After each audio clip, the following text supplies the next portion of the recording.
Zeribi, c'est pas une question d'être gentil, brutal, je ne sais pas quoi. Enfin, la France est quand même un grand pays. Vous êtes français, vous devriez le dire. On est un grand pays. Vous m'avez jamais entendu le dire. Bah, ça dépend des je pense sujets, que en fait. soit vous m'écoutez que non, mais si je vous écoute, mais ça dépend alors du sujet. il faut Je voir un ORL pour m'interroge un peu l'autre. parfois sur le sujet. Non, mais il faut que vous écoutiez des deux la oreilles. France a aussi des arguments à faire valoir. L'Algérie est tenue de prendre ses ressortissants. On va pas juste se mettre carpette pour dire, s'il vous plaît, reprenez-les. D'abord, moi, je ne m'inscris pas du tout dans vos termes. Je trouve que vous êtes toujours dans une sémantique conflictuelle. Mais non, pas toujours. Du tout. En permanence.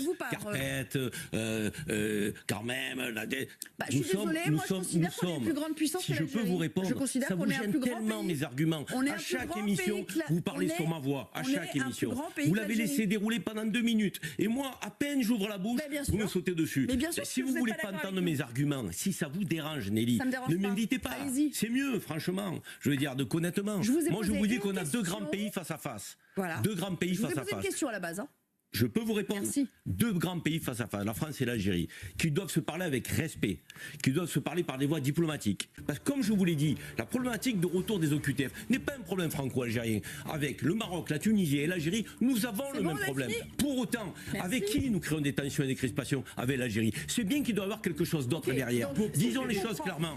Disons les choses clairement. Il y a quelque chose d'autre derrière. Vous avez vu, maintenant vous mettez Boualem Sansal sur la table. Tout à l'heure c'était l'hymne national. Vous allez faire comme Sarah Knafo, vous allez me dire on donne 800 millions d'aide de développement sur l'Algérie par an. Ce qui est du grand n'importe quoi. En fait, la tension entre nos deux pays, c'est qu'on a... Vous savez ce qui crée de la tension, c'est les fake news permanentes que vous diffusez. Arrêtez avec les fake news. Arrêtez avec les fake news. Vous savez que Théo Clair est en prison en Azerbaïdjan. Il a pris 3 ans pour un graffiti dans le métro. Il a 32 ans, il est français. Il a été jugé en septembre 2024. Je vous ai entendu parler de Théo Clair. Je vous ai entendu parler de Théo Clair. J'ai entendu le ministre de l'Intérieur parler de Théo Clair. 3 ans en Azerbaïdjan. On s'en fout. C'est pas l'Algérie. On s'en fout de Théo Clair. Là, il n'est pas français, Théo Clair. Il est français. Il n'est pas franco-azerbaïdjan. La méthode du respect et de la diplomatie. C'était juste de l'envoyer en prison.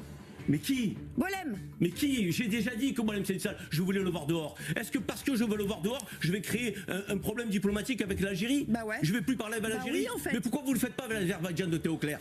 Pourquoi vous ne me répondez pas là? Parce que c'est pas... Vous intéresse pas ce français-là? Non, il vous intéresse pas? Vous intéresse pas? Exactement. Ben on l'a pas fait. Vous l'avez pas fait avec Théo Clair. Vous en foutez de Théo Clair. Il y a un problème politique dans les deux pays. Et la bizarre, ça. Utiliser